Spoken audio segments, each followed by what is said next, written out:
Welcome दोस्तों, आप देख रहे हो तारा टून्स, जहां हर कहानी से मिलती है एक नई सीख।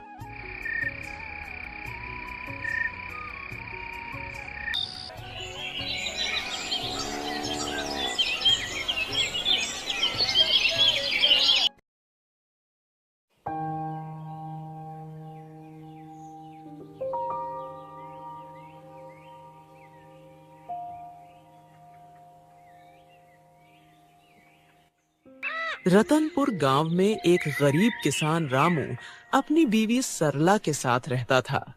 सुबह के वक्त मिट्टी के छोटे से घर में चूल्हा जल रहा था, जिस पर लोहे की कढ़ाई में थोड़ी सी सब्जी पक रही थी।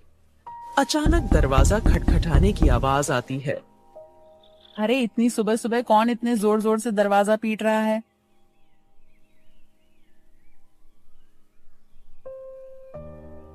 दरवाजा खोलते ही सेठ हरीलाल गुस्से में लाल पीला खड़ा था, जो कि बहुत लालची और चालबाज है। वह हर किसी से 2 गुना ब्याज वसूलता था। रामू, बहुत हो गया तेरा नाटक। मेरे पैसे कहाँ हैं? सेठ जी, कल ही तो मैंने आपको पूरी रकम दे दी थी और पूरा हिसाब पक्का कर दिया था, और मैंने आपके पुराने पैसे भी कब के लौटा दिए हैं। देर की वजह से तेरा ब्याज बढ़ गया है। अब वो उधार तुझे 5 गुना ब्याज के साथ लौटाना होगा। 5 गुना? सेठ जी, ये तो अन्याय है। मैंने मेहनत करके ब्याज सहित पूरे पैसे चुका दिए हैं। मैं गरीब आदमी इतना भारी ब्याज कैसे दे सकता हूँ? ज्यादा जुबान मत चला। अगर पैसा नहीं दिया ना, तो तेरे घर का ताला तोड़कर बर्तन कपड़ा सब उठा ले जाऊंगा। तेरी बैलगाड़ी भी बेच दूंगा। सेठ जी, गरीब का खून चूसकर आपको क्या मिलेगा? हमारे साथ ऐसा मत करिए। इतना ज्यादा ब्याज मैं नहीं दे पाऊंगा। पैसे तो तुझे देने ही पड़ेंगे। देख लूंगा मैं तुझे। याद रखना रामू, हरीलाल से पंगा लेना आसान नहीं है। सेठ रामू को धमकाते हुए चला जाता है, लेकिन जाते जाते अपने नौकर को कहता है, इस गरीब भिखारी की इतनी मजाल, मुझे ना बोलकर इसने गलती कर दी। इसे तो सबक सिखाना पड़ेगा, ताकि गांव में बाकी गरीब भी डर में रहे। आप बताइए, ये जिंदगी कब बदलेगी? रोज रोज 2 वक्त की रोटी के लिए जूझना पड़ता है। कभी मन करता है घर की टूटी छत ठीक करवा दूं, तो कभी सोचती हूँ कि हमारे पास भी अच्छे कपड़े हों, लेकिन लगता है किस्मत ने हमें बस तंगी ही दी है। मुझे पता है तुम्हें तकलीफ है, पर मैं क्या करूं? खेत छोटे हैं, बारिश वक्त पर नहीं होती, ऊपर से कर्ज का बोझ भी सर पर है। मैं दिन रात मेहनत करूं, तब हमारे हिस्से में यही नमक रोटी आती है। मेहनत? हाँ, मेहनत तो आप करते हैं, लेकिन भगवान हमारी सुनता ही कहाँ है। लगता है जैसे भाग्य ने हमें इस गरीबी में ही सड़ने के लिए भेजा है। सरला ने आह भरी, पर चुपचाप सब्जी पकाने लगी। कमरे में सन्नाटा था। रामू ने मन ही मन ठान लिया, आज खेत में चाहे जान निकल जाए, पर घर लौटकर कुछ ऐसा लाऊंगा जिससे सरला के चेहरे पर मुस्कान आ जाए। रामू को नहीं पता था कि आज का दिन उसकी जिंदगी की सबसे बड़ी कहानी की शुरुआत करने वाला है। सुबह के वक्त रामू खेत जाने के लिए घर से निकल रहा है। सुबह की हल्की हल्की धूप खेतों पर पड़ रही थी। सरला के मन में आज कुछ हलचल सी चल रही थी। रामू रोज गांव के बीच से होकर जाने वाला रास्ता मंदिर के पास से गुजरता था। रामू रोज इसी रास्ते से जाता था, क्योंकि यही सबसे छोटा और आसान रास्ता था। मंदिर में उस वक्त बस पुजारी ही थे जो सफाई कर रहे थे। प्रणाम पंडित जी, कैसे हैं आप? तबीयत ठीक है ना आपकी? हाँ बेटा, सब अच्छा है। भगवान का आशीर्वाद तुझ पर हमेशा बना रहे। पुजारी से बात करके रामू अपने खेत की तरफ निकल जाता है।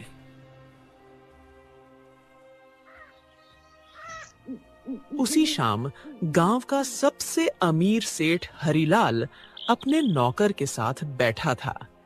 वह बहुत लालची और चालाक था। उसके मन में एक खतरनाक योजना पनप रही थी।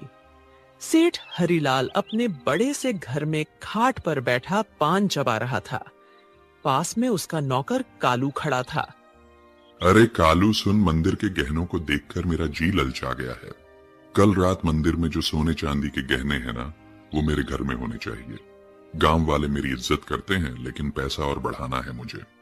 सेठ जी, पर यह तो पाप का काम होगा। भगवान के घर से गहने चुराना अच्छा नहीं लगेगा। अरे मूर्ख, भगवान को क्या जरूरत है गहनों की? उनका क्या होगा इनसे? असली भगवान तो पैसा है, और पैसा इंसान के हाथ में अच्छा लगता है। पर गांव वाले अगर उनको पता चल गया तो? बस यही तो मजा है। चोरी हम करेंगे और इल्जाम किसी और पर लगेगा। पता है किस पर? उस गरीब रामू पर। आज उसकी और उसकी बीवी की जुबान बहुत ज्यादा ही चल रही थी। रामू, वो तो रोज मंदिर के पास से ही अपने खेत के लिए जाता है ना? हाँ, हम इसी बात का फायदा उठाएंगे। सबको लगेगा कि उसी ने चोरी की। गांव वाले पहले ही उसे तिरछी नजरों से देखते हैं। बस आज रात ही हम अपना काम कर देंगे और सुबह हंगामा हो जाएगा। तू बस ये याद रख, कोई गलती नहीं होनी चाहिए। आधी रात को हम मंदिर में घुसेंगे, गहने उठाएंगे और अपने गोदाम में छुपा देंगे। सुबह मैं खुद शोर मचाऊंगा और रामू का नाम लूंगा। कालू डरते डरते सिर हिलाता है और अपने सेठ की बात मान लेता है।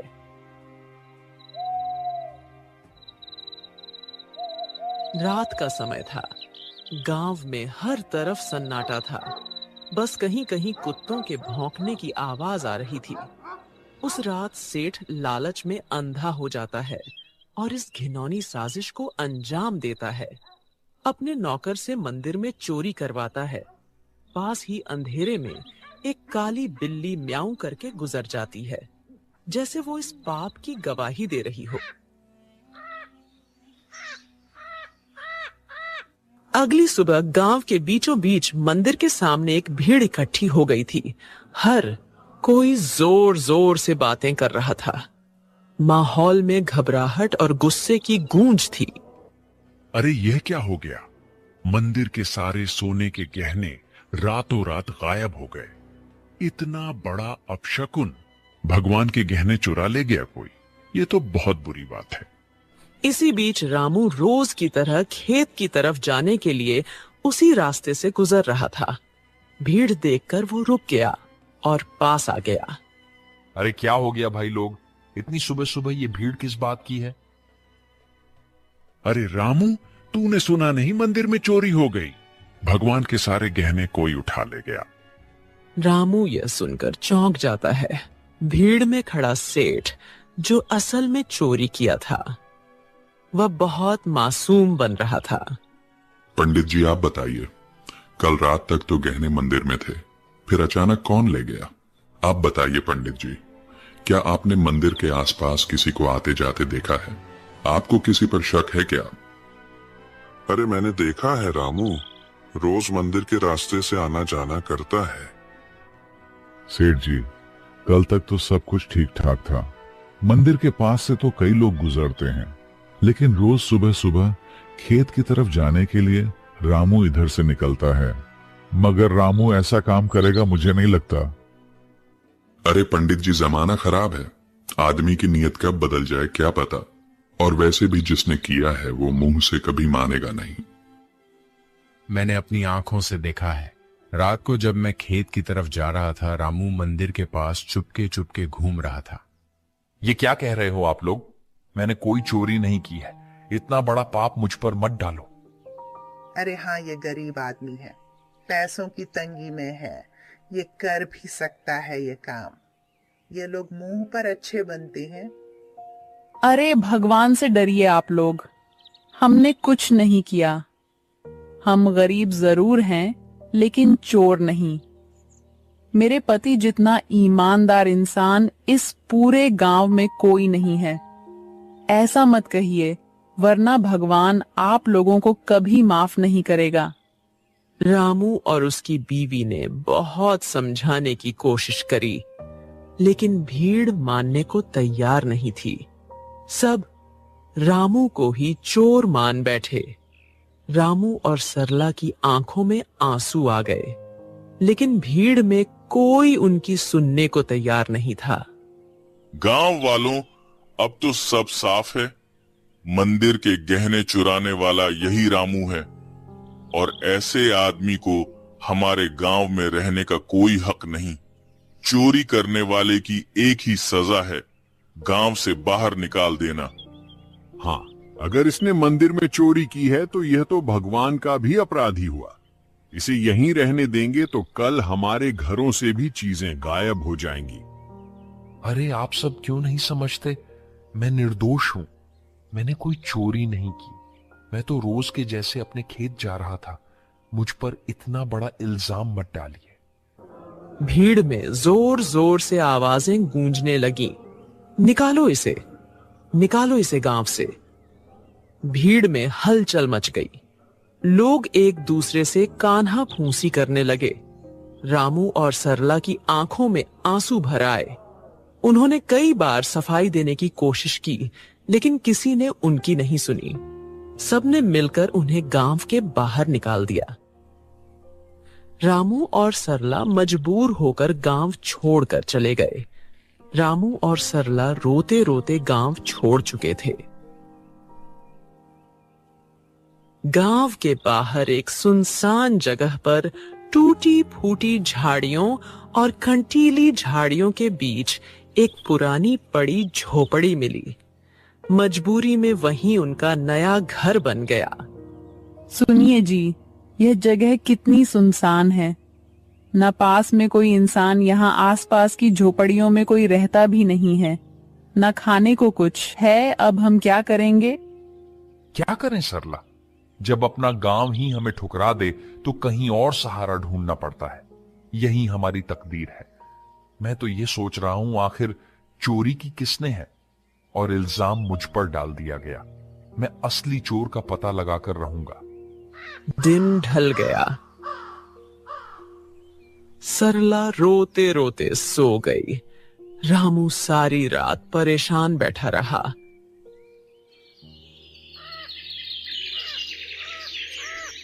अगली सुबह जब रामू उठा तो उसने देखा कि सरला रो रो कर भूख से कमजोर हो गई है। सरला, तुम यहीं रहो। मैं कुछ खाने के लिए लाता हूं, फिर अपने खेत जाऊंगा दूसरे गांव से होते हुए। तुम दरवाजा अंदर से बंद करके आराम करो। इतना कहकर रामू जंगल की ओर चल गया।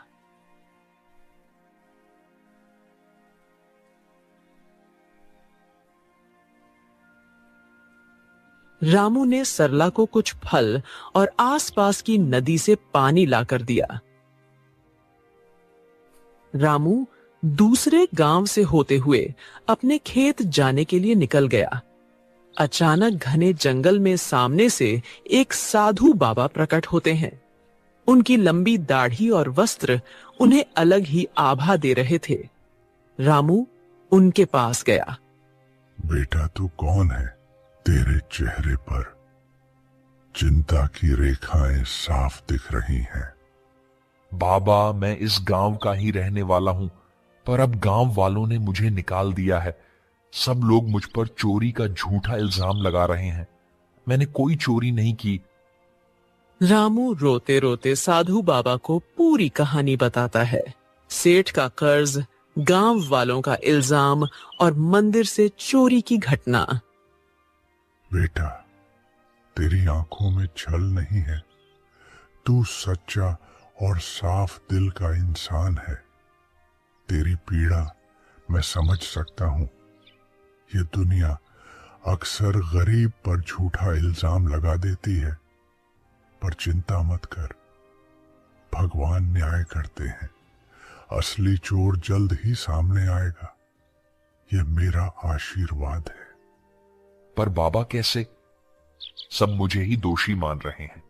गांव छोड़कर मैं और मेरी पत्नी यहां भूखे प्यासे पड़े हैं। कोई मेरी बात मानने को तैयार नहीं है। मैं कैसे साबित करूं कि मैं निर्दोष हूं? इस जंगल में एक श्रापित जानवर रहता है। उसने अपनी आंखों से असली चोर को देखा है। वही तुझे सच तक पहुंचने में मदद करेगा। पर ध्यान रहे, उस जानवर को ढूंढना आसान नहीं है। उसके पास जाना होगा, उसका विश्वास जीतना होगा, तभी वह तेरी मदद करेगा। श्रापित जानवर बाबा, वह कौन है? मैं उसे कैसे ढूंढूं? यहां जंगल में तो बहुत से जानवर हैं। वह एक श्रापित काली बिल्ली है। सच यह है कि उसकी आंखों ने वह दृश्य देखा है जो किसी और ने नहीं देखा। जा बेटा, उस जानवर को ढूंढ और उससे मदद मांग। वो बिल्ली तेरी जिंदगी बदल देगी। भगवान तेरा साथ देंगे। जा बेटा, सत्य की शक्ति तेरे साथ है। साधु बाबा रामू को आशीर्वाद देकर अचानक गायब हो गए। रामू समझ गया था कि यह भगवान की लीला है। रामू तुरंत ही बाबा के बताए अनुसार उस बिल्ली को ढूंढने के लिए निकल गया। जंगल का सन्नाटा, पत्तों की सरसराहट, रामू थका हारा, भूखा प्यासा उम्मीद के सहारे इधर उधर भटक रहा था। उसने पूरा जंगल छान मारा, पर उसे वो काली बिल्ली कहीं नहीं मिली। दिन ढलने को आया। रामू अब निराश होकर अपनी झोपड़ी की तरफ जा रहा था। अचानक तभी उसकी नजर एक काली बिल्ली पर पड़ी। बिल्ली की चमकती आंखें दो अंगारों जैसी दिखाई दे रही थीं। ओ बिल्ली रानी, क्या तुम वही हो जिसके बारे में साधु बाबा ने कहा था? क्या तुमने उस रात देखा था? असली चोर कौन है? मां, बिल्ली, क्या तुम मेरी मदद करोगी? मुझ पर झूठा इल्जाम लगाकर गांव से निकाल दिया गया है। क्या तुम सच जानती हो? मुझे बता दो, असली चोर कौन है? बिल्ली उसकी आंखों में देखती है। रामू का साफ दिल और अच्छी नीयत देखकर जैसे उसे सब समझ आ गया हो। अचानक बिल्ली की आंखों से एक अजीब सी चमक निकलती है और वह इंसानी आवाज में बोल उठती है। रामू, तुम्हारे साथ बहुत बड़ा अन्याय हुआ है। मंदिर के गहने तुमने नहीं चुराए। असली चोर तुम्हारे गांव का सेठ और उसका नौकर है। दोनों ने मिलकर मंदिर से गहने चुराए और चोरी का इल्जाम तुम्हारे सिर पर चढ़ा दिया ताकि कोई शक न करे। सेठ जानता था कि तुम गरीब हो, तुम्हारे पास कोई सबूत नहीं होगा, इसलिए उसने चालाकी से तुम्हें बलि का बकरा बना दिया। क्या गांव का सेठ? वही जो सबसे धर्म और दान की बातें करता है, और उसका नौकर भी तो यही सच्चाई है। गांव वालों ने मेरी ईमानदारी पर शक किया और असली अपराधी चैन से सो रहा है। मां बिल्ली, अब मैं क्या करूं? यह सच गांव वालों तक कैसे पहुंचाऊं? समय आने दो रामू, सच को कोई दबा नहीं सकता। मैं तुम्हारी मदद करूंगी। तुम मुझे कल गांव लेकर चलो। मैं वहां जाकर सबको सारी सच्चाई बताऊंगी और तुम्हें निर्दोष साबित करूंगी। रामू को बिल्ली की बातें सुनकर राहत मिलती है।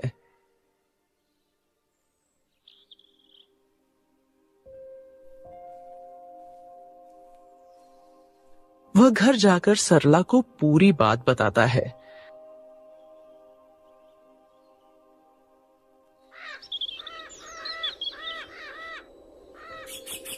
अगली सुबह रामू और सरला बिल्ली को लेकर गांव जाते हैं और सबको बुलाते हैं।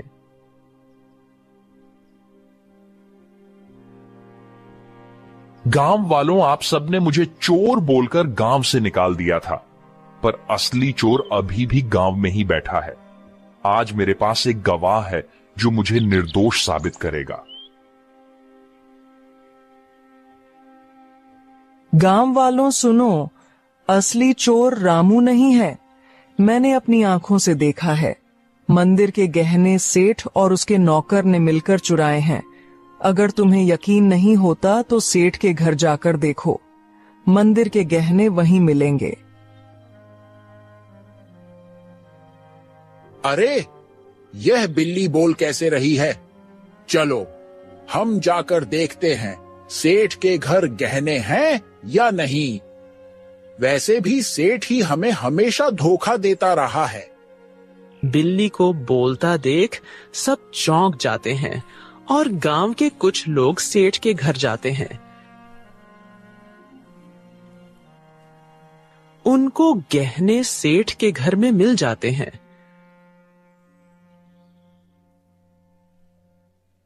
अब पूरे गांव में बातें होने लगीं। सेठ चोर है, सेठ चोर है।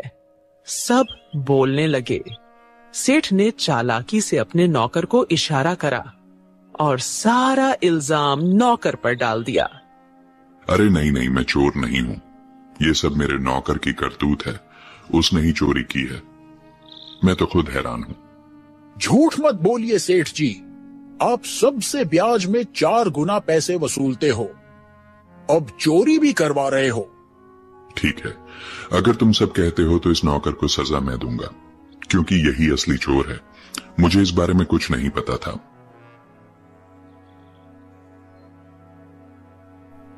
सेठ ने पूरे गहने वापस मंदिर में रखवा दिए। अब गांव में उसकी कोई इज्जत नहीं करता है।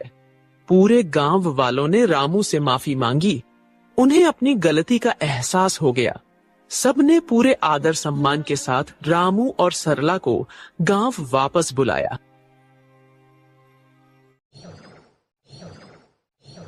कहानी कैसी लगी दोस्तों? कमेंट्स में जरूर बताना, क्योंकि आपकी राय मेरे लिए बहुत जरूरी है। और हाँ, अगर कहानी पसंद आई हो तो लाइक करना, चैनल को सब्सक्राइब करना और बेल आइकन दबाना ना भूलना, ताकि अगली कहानी सबसे पहले आप तक पहुंचे।